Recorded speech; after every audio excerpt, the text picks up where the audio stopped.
Of rape and sexual assault. The 6 suits first obtained by NBC News were filed in New York on behalf of 4 men and 2 women, all of whom are remaining anonymous out of fear, according to the suits.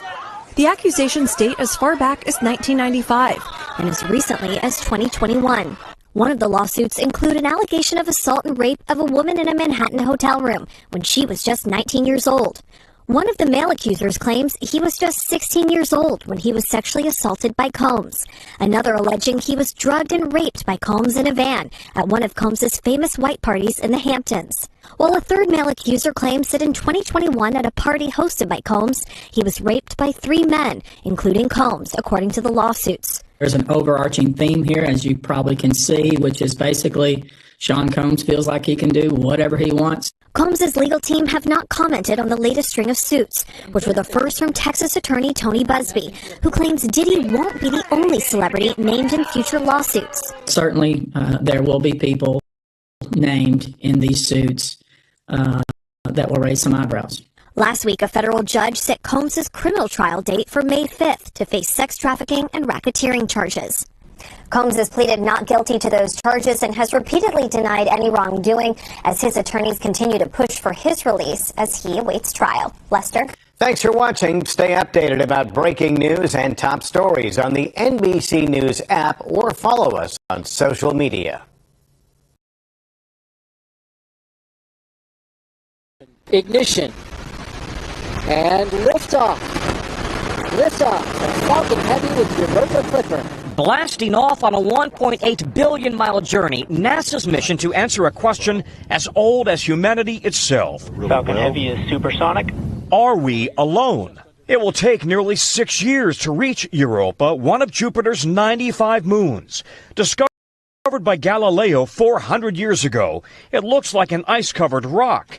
But scientists believe there could be a massive ocean under that ice, holding twice as much water as here on Earth. In terms of an ice-covered ocean, perhaps, that could be miles and miles deep. And if it's anything like Earth, where there's water... We believe that Europa has the conditions that are suitable for life: the water, the energy, the chemistry, the stability. Arriving in 2030, Clipper will make 49 orbital flybys of Europa, using 9 science experiments to search for the basic ingredients of life in what looks like the solar system's most promising sweet spot.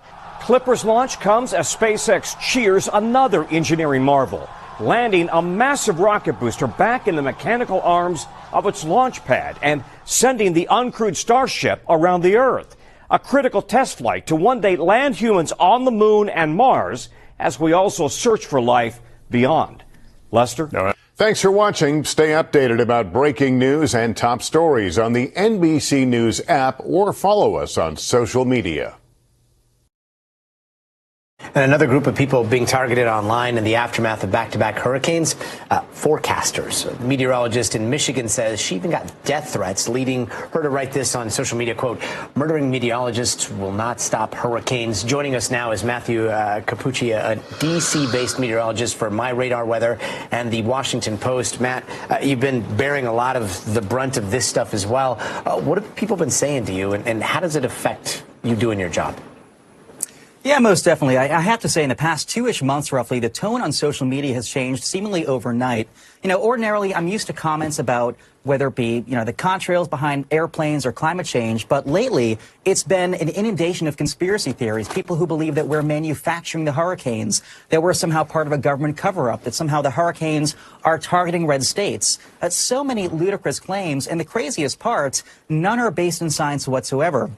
There are people who think we're manipulating hurricanes, creating them, and realistically, one hurricane burns through about more energy than the entirety of the world's energy production times 200.